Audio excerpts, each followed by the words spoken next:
Welcome to another episode of the Total R&B Podcast. My name is Loreena, and today I'm excited because I have a wonderful guest with us today.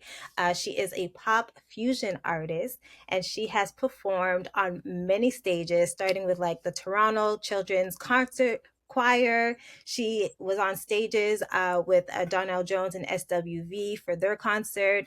She's been on international stages in Barbados and Ghana.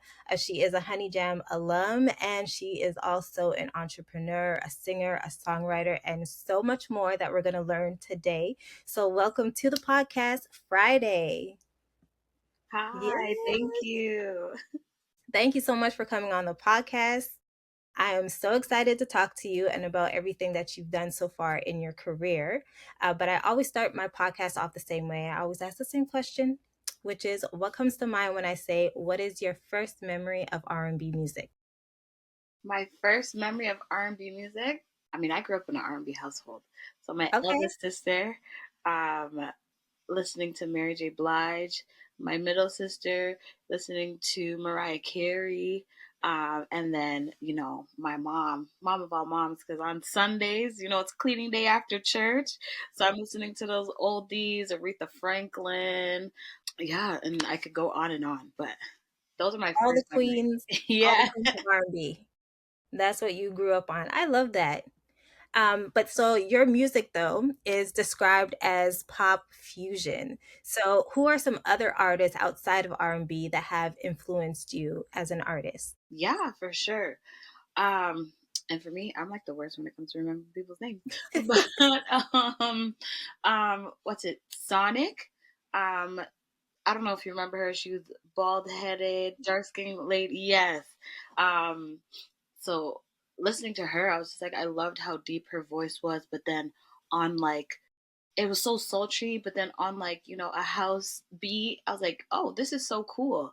Um, there's definitely Robin S. Um, who else? Whitney Houston, because she was a pop queen. She was a pop Yep, goddess.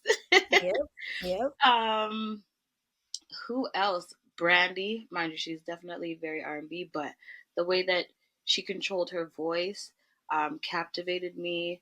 Um, and I'm a '90s baby, so the 2000s was a big thing for pop. So you had Britney Spears, you had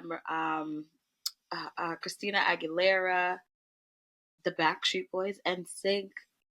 Yes.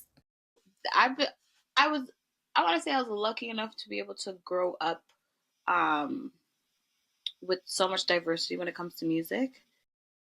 Especially, we came up in a time where um, we really listened to radio. Like streaming wasn't a thing, so you were really exposed to everything. I was exposed to rock. Paramore was one of my favorite rock bands. Who else? And growing up in a Christian household, we had gospel music, Fred Hammond, funk music. So I just took elements from every place that I was exposed to and kind of created my own little vibe. I love that. And then it also shows how unique Canada is because, like you said, we were listening to the radio, we were listening to much music. Here in Hmm. Montreal, we had Music Plus. And so a lot of the times they're listening to like billboards like Top 100, and a lot of it was like pop or rock influence. And then we had our shows that came on for like 1 hour on certain days, to catch, the hip hop, R&B, the Caribbean music, and things like that. But I think it's super cool that we were able to take in all this different music. And now you see a lot of artists in Canada incorporate that music into their artistry, which is so unique compared to like my friends in the US. If I were to name some of like the rock bands and stuff, they'd be like, who? Right, What? They literally stuck to like hip hop and R&B because they had access to that 24/7 on right. the radio, So I think that's super cool. I want to talk to you about your journey in music because as I mentioned before, you started really young. In your bio it says you started at 8 years old. So how did you get your start at 8 years old? Yes, this is funny because the choir director will never let me live this down. I was a very feisty little girl. I'm a Leo, so I was Okay. very fiery. Yes, the fire's there. And so I actually saw TC3 performing at I can't remember exactly where, but um, I was with my mom and my sisters, and I seen them performing, and I was just like, oh, there's a whole bunch of young black kids that look like me who are singing, dancing, drumming, just doing all of that, and I wanted an outlet to perform, right? So after um, their performance, I was so inspired. I ran up to the choir director, which was Reverend Denise Gillard, and my little 8-year-old self goes, I want to join your choir. And she goes, okay, all right. Well, you have to be 7 to join. I said, well, I'm 8. And then after that, the rest was history. She met my mom, and I joined. My middle sister, Denise, joined. And my elder sister, she was too old to join at the time. So she became like one of the mentors at the choir. But yeah, it just came like a family affair. And the rest was history. I ended up becoming, working my way up and stuff, becoming one of their lead vocalists in the choir. I was also dancing with them. That's really where I honed my performance skills because, like, we were performing every week on weekends. You know what I mean? We had rehearsals every weekend. Um, I remember, like, honestly, I would be taken out of school to go do gigs and then come back to school and finish school and stuff. But yeah, that's where I really like honed my performance skills, like being on stage and actually like opening up. I love that, especially because you went and you basically like told her like I'm gonna be a part of this. Yeah. You need to put me in there, and you did that. And I think also that time probably creates like some of the best memories for you of being able to like miss school a little bit, to go do something that you really love. Yeah. And being able to like practice and have something to do like each week that you're looking forward to. So that's really cool. Yeah. It was a great experience. I was there for 10 years, from 8 to Oh 18. wow. Yeah. And what's like something that like you learned from that time that you still keep with you? Um, I feel like being able to work with others as a unit, because being in a choir, you have to measure vocals with everybody so that you got guys sound like a unit and you sound cohesive. The one thing that reminds me, what was it, drum one band, one sound? Yeah. Yeah, that's what it reminds me of. And um yeah, just also being able to feel free on stage. That was like, it gave me freedom being around people who supported and had your back and you were able to be free on stage. I think that those two things have been a pillar in my career. Okay, so then from going from the choir and then now being a pop artist, why did you decide to go that route? What was it about like pop music that you wanted to take on? Um, to be honest, it's because I never really saw that many black women in pop, right? There's so many gospel artists, there's so many R&B artists. I like to be unassuming, and the mere fact of like when I listen to UK house, I was just like, oh, those voices are so strong on such a groovy, moving beat. I was just like, I want to do that. So just taking my ability with my strong vocal presence, all the runs that I could do, doing everything that you would consider black, you know, and just putting it on pop. I was just like, yeah, this is the avenue that I want to do because there's not many of us here, and I like to, I guess, pride myself on being different, and being unique and being able to stand out in the crowd. So that's definitely why. No, but that's great. I feel like you said, you're always looking for that representation. When you were young, seeing those young kids in the choir, you've never saw that before, and then you saw yourself being a part of that choir. Even when you were naming pop acts from like the '90s, like I remember those women that were singing those like pop songs or house music, but then I just feel like it kind of died off or it wasn't as popular anymore like in the 2000s, and I didn't see Black women in that space anymore, really. They weren't really being put out there. And then now, we have we have someone like Lucala that's out Yep. doing pop music in that space, but still it's not a lot, but you are now that representation for that little girl who is now, discovering your music and watching you. So that's pretty cool. I love that you decided to choose that lane, and you do it well, because listening to your music too, you hear that soul. Thank you. Oh, that makes me feel Yeah. good. I wasn't even thinking about that little girl. Yeah, no, it's like history. It repeats itself, right? Yeah. So someone's gonna be watching you and being like, "Oh, I could do pop and EDM music." Like maybe they didn't think that was possible because they only see us in, one or two, three genres of Hmm. music. But someone's gonna look and be like, "Oh, I want to be like Fridae." Yeah. Thank you. Of course. And I want to talk about your music because you are releasing singles now. And speaking of, hearing that soulful voice on those beats, there's the song Wonders that you put out in collaboration with Butter. So tell me how that collaboration came together, Yeah. and the song as well. Yeah. So that was very organic. I actually met Butter at Beat Cave, which is a writers, producers, incubator workshop that happens. And we did about like 2 tracks that day. And then we're like, okay, we got to get into the studio together. So one day I definitely went, and we were just chilling, talking, and just kind of feeling each other out. And he brought up a beat, or he just started playing, because he's a renowned musician. He plays everything. Wow. So yeah, Okay. he started playing, and I was like, okay. I brought my book because I was like, you know what? Let me just be prepared. Because sometimes the vibe doesn't happen. Sometimes you just have to be prepared. Yeah. And Yeah. so I brought my book, and I was just like, okay, let me flip through things. And the melody for that song was actually a little bit different, but listening to what he was doing, I was like, okay. So I changed the melody a bit, and the song just, I only had a verse and a chorus. And then as he kept going, the song just kind of wrote itself. And we recorded it in one session. Yeah, which is very rare for me because I'm a perfectionist, Okay. right? Like I will do, let's do it over and over and over again. I'll come back the next day, let's do it over and over again until it's right.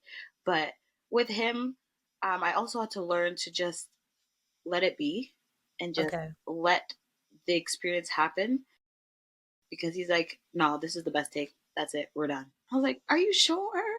And then he's like, no, I love it. So yeah, it happened so organically, and it's also different from the songs that I have that are out right now. So I appreciate and I'm grateful for the fact that he was able to pull that out of me as well, because it was, I like the song. I like the song too. I think the song is a really good, like you said, it is different than the other songs that you released previously, but it's such a good vibe. Is it something that you would collaborate again with, like on more songs? Most definitely. We have some songs in the vault Okay. that we'll definitely probably drop or continue working on. But yeah, I still talk to him till this day. He is phenomenal and super talented. So I definitely want to continue working with him. Yeah, I gotta follow him. I didn't know who Butter was, but I was just like, this is a really good song. So I'm gonna be following him and his journey too, because yeah, that's super dope. So I'm excited if you guys are releasing more music together. That will be really good for us music fans. Another song that you put out, which is more of a summer vibe, is Remedy. Yeah, That's another song that I enjoy listening to. I have it on one of my playlists. I really, really enjoy that song. So tell us about Remedy. Remedy. Yes. So that is with that was co-written with my partner in music, um, Dada, from High Class, and it was produced by Carlos. Carlos is a producer from the UK. Back in 2018, I had gone out to London just to kind of like promote my music, kind of find new producers to work with because uh, honing my sound here, I realized that Toronto is, well, not realized, I knew, but Toronto is very R&B, very trap, very dark soul, dark R&B vibes. And then amongst like, we have soca, dancehall, all that stuff, but there wasn't really an avenue for pop, right? Um, and so I realized, listening to my sound, I was like, it's very similar to the UK. And so I was like, let me find my people and my target audience, sorry, and go out there and just kind of see what happens. So while I was out there, met up with Carlos. We recorded a track while I was out there, and then he actually came over to Toronto for Battle of the Beats. And so I was like, okay, while you're here, let's work on some stuff because when am I going to see you again, right? And while we were there, we did like about like 4 or 5 tracks, and Remedy. I was sitting on Remedy for a long time. Really? Yeah, for a long time because I actually, while I'm even thinking about it, I wrote it with more than just Dada. I wrote it with my brother in music in life, Jamal Humphrey. I wrote it with Austin LaShawn, uh, Tanisha Clark.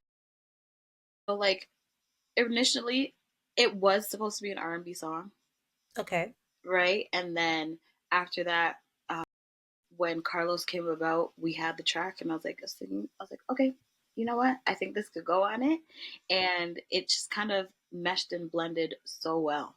But yeah, I was sitting on Remedy for a long time, and then I said, it needs to come out. It's got to go. It's got to go because it's falling on deaf ears, and nobody's gonna hear it. So I was like, we're gonna drop it. So that's how it came about. Well, I know it's a roundabout way, but no, but it's good to hear these stories because there's so many lessons in your that one story for people to learn, especially artists or anybody actually. Like, you have to sometimes take that leap and go somewhere else, hmm to get things done. Like you said, in Toronto, the music was just giving a certain vibe that wasn't, connecting with you as an artist. So you just had to go somewhere where that sound was, yeah. so that you could create the music that you want to create. And we're getting some good music. So I appreciate that, but there's a lesson to be learned because sometimes people stay, where they're comfortable, hmm and then they kind of get like, oh, it's not working out. Like all these producers, probably giving like beats that just don't work. hmm So I know it could get frustrating, but yeah, sometimes you got to take that leap Yeah. and go somewhere else. So you're saying like going to like the UK or going to Miami where you recorded, you know, um, that's something that a lot of people can like listen to or watch and be like, okay, maybe I need to, save some money, take a trip somewhere. Yeah. Definitely. But thank you for releasing the song too, because like I said, I do enjoy it. So I'm happy that you let that out to the world. Oh, thank you. Yeah. But is that something, because I know like a lot of artists, like you will have like a bunch of songs in the vault that you just don't release. Are you waiting for like a perfect time, or like what is it that you think it is that sometimes it takes a while to maybe like release a song? Um, I I can say yes. Waiting for like everything to be perfect. Having the perfect image, having the perfect cover art, having the perfect like visuals. Like even dropping these, I didn't drop any visuals yet for them, right? Any visualizers, anything.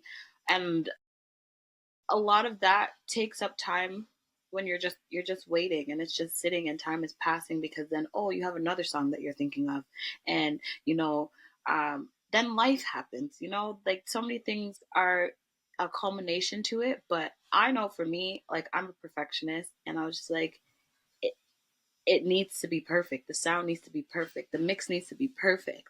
And I'm reaching a state where it doesn't need to be perfect because it's already imperfectly perfect, you know? And somebody's going to fall in love with it the way that it is. And if That's me. that, I love that. Thank you. And if that's the case, then I've done my job. You know what I mean?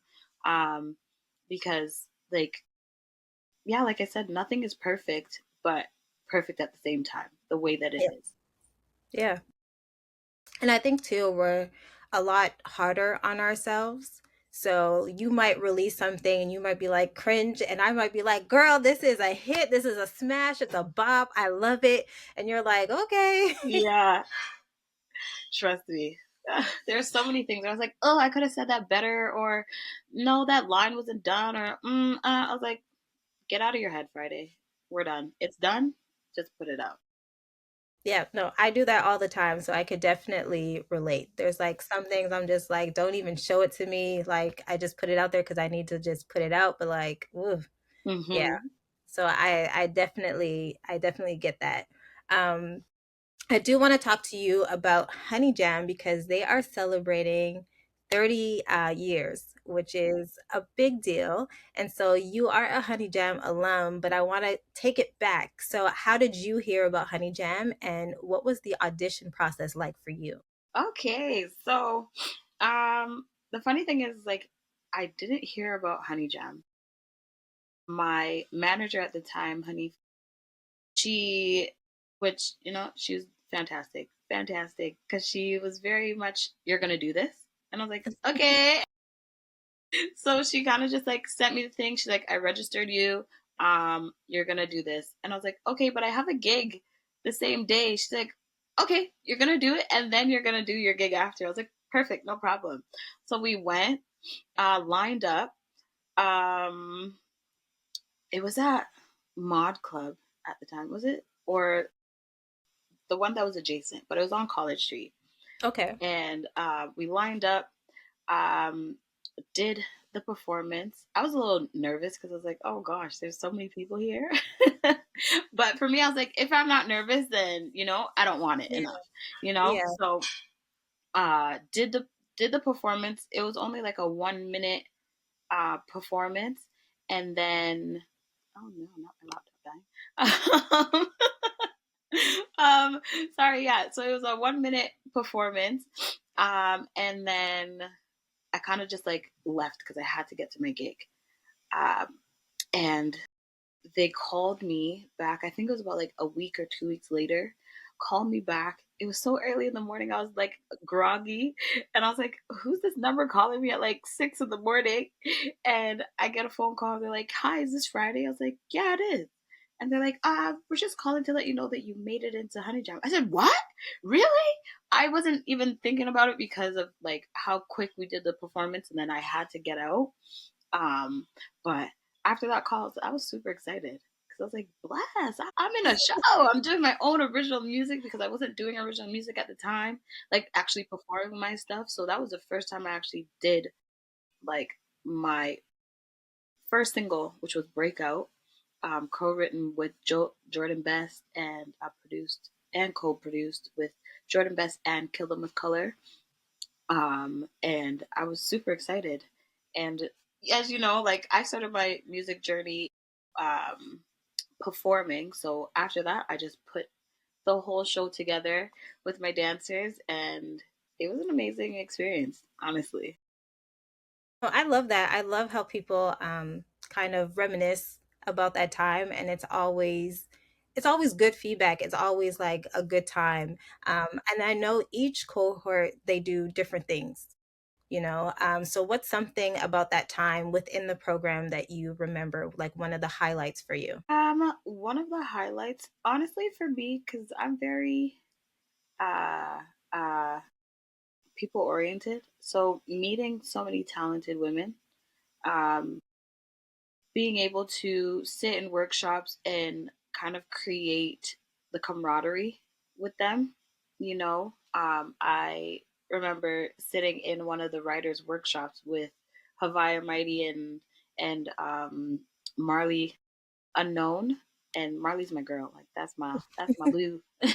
You know what I mean? And just like sitting there and taking in the information, and being able to just sit and spitball with each other afterwards, going out for lunch after these workshops, and just really building the camaraderie to that I have till this day, Um, that's what really stands out for me. It's very women power, women oriented, and uh, I appreciate that because I got to experience that. No, that's something I love too, is that a lot of the women a part of this program created like long lasting friendships and community with the other women that are a part of the program too, which I find is really important as an artist, to really have people that understand what you're going through, and you know, share information with each other and just have some people to like to lean on. So I think that's really cool that they've created that community for a bunch of women across Canada, basically. So I think that's super cool. And so the show that's happening on July 30th, you are a part of that show. So is there anything that you could tell us that we can expect for the Yeah. 30th anniversary? Yes, just expect a bomb performance. You know, I like to take my audiences on journeys from start to finish. So just expect the unexpected, expect, um, like I said, a bomb time, a vibe. The vocals are going to be A1. The dancing is going to be A1. Just expect a show. A show. I'm putting on a show for you guys. And I wouldn't have it any other way. I love that. And then this just came to mind. So let's say Honey Jam decides to do a tour Mm-hmm. across Canada, and you were in charge of picking some people to headline this tour. Yeah. Who would you pick? Who are some people? I would definitely pick Lucala. I would pick Marley Unknown. I would pick Havaya Mighty. Is there a limit to how many people I could pick? Probably not, because this Okay. is like our own creation. All So right. do Okay. whatever Yeah. you want. I would pick Blue Will. Who else? Who else? Me. Of course, you're already on the bill. You're creating this whole thing. There's You not are even a already there. question. Exactly. Who else? I know there's so many, like There, 30 years. there It's are crazy. so many. There are so. Let me just go through my phone real quick. Oh, Kelsey Vaz. Oh my gosh, that is my. I love her. I love her music. I actually met her at a different performance, and I've been hooked ever since. Like she makes phenomenal, phenomenal music. Rochelle Show. Yeah, see, I got my phone up here. um, yeah, that's just to name a few. To be quite Yeah. honest, those women, I'm even inspired by. So, to be on a bill with them and go on tour, chef's kiss. So these are all women that we have to follow. If you haven't followed them already, follow them, support their music and everything that they have going on, because I think that's really important, especially here in Canada, to support our own talents. I do want to talk also because you're also an entrepreneur. You've, you know, created some things. There's Wanderlust that you have. So that is that's a showcase platform, right? Yeah, There's that, and then also there's Tripsicle, which is your entertainment company. yeah. So let us know, like, why did you create Wonderlist and Tripsicle? What was the reason behind both of those? Yeah, so I initially created Wanderlust because Wanderlust came first before Tripsicle.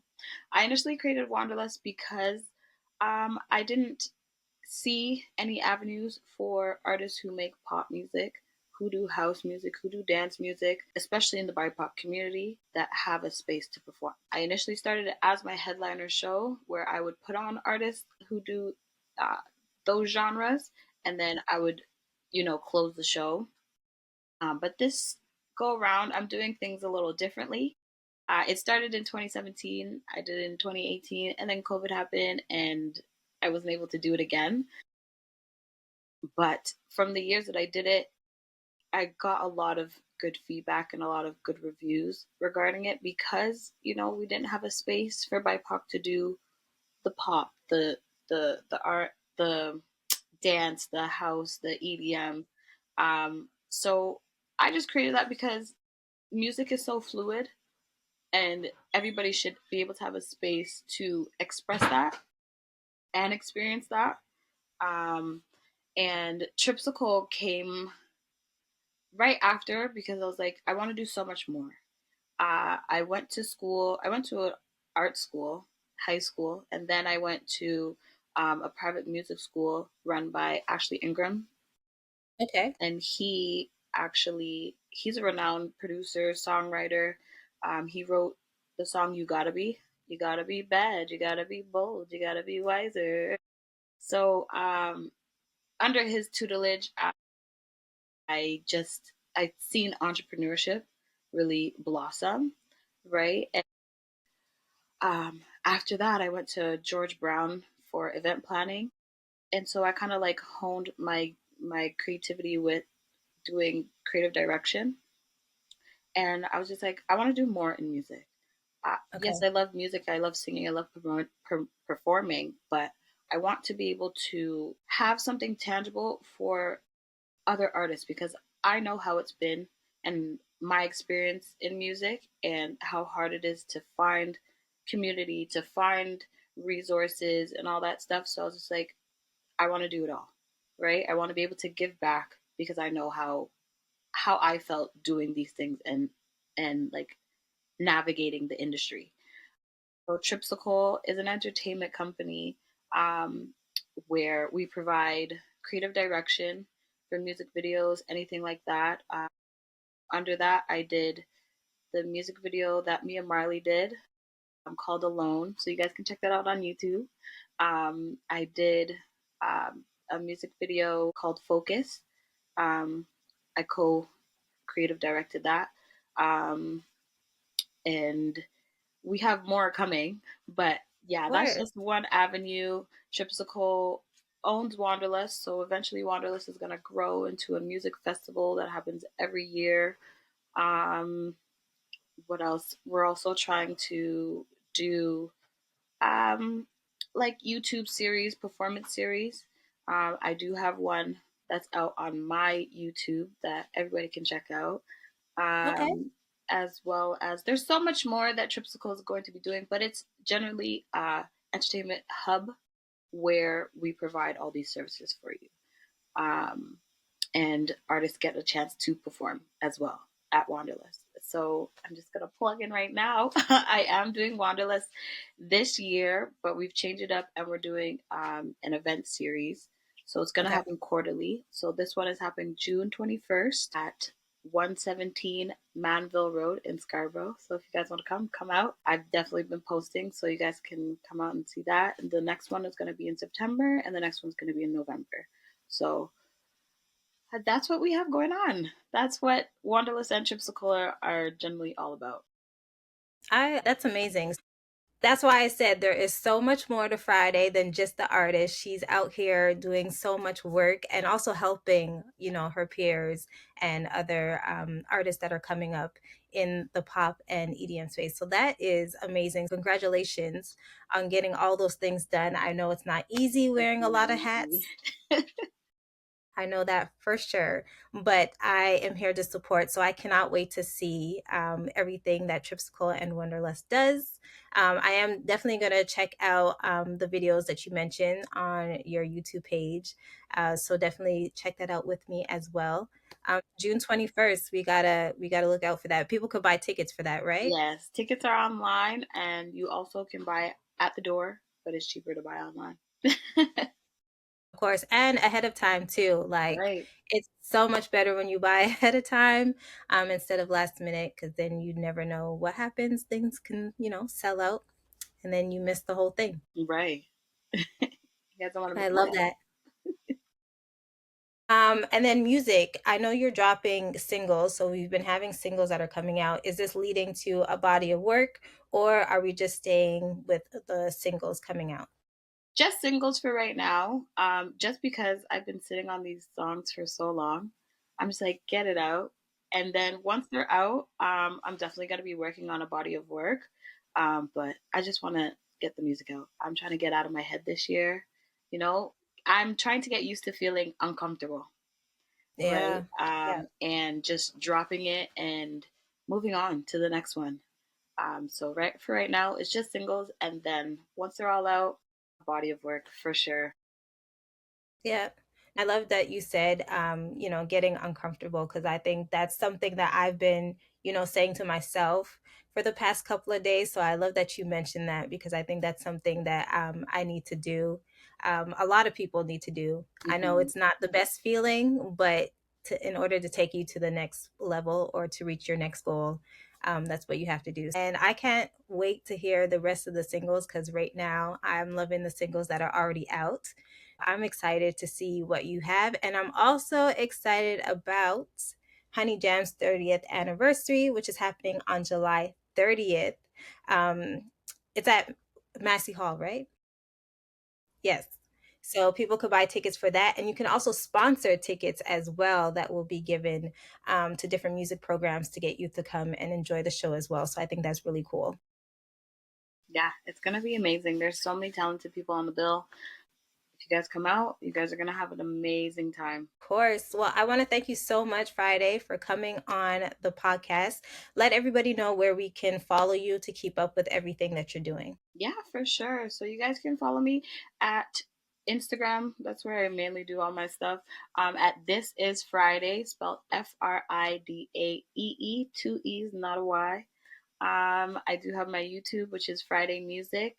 Um, I barely use TikTok, but guys, you can find me there at Fridae Music as well.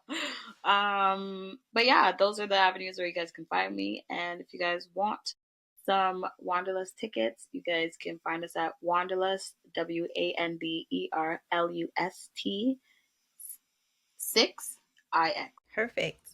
All right. Well, thank you so much. Again, I'm excited for everything that you have coming up, everything that you're working on. I'm here to support as always, even though it says Total R&B, we just love music as a whole. And of course, we want to always support our Canadian artists. This is the Total R&B Podcast. My name is Loreena, and you can find us on Instagram at total.rnb. And you can find us on TikTok. We're like you, Fridae. Sometimes we forget the app even exists. But you can find us there at total.rnb as well. Thank you so much. And I will be back with a brand new episode.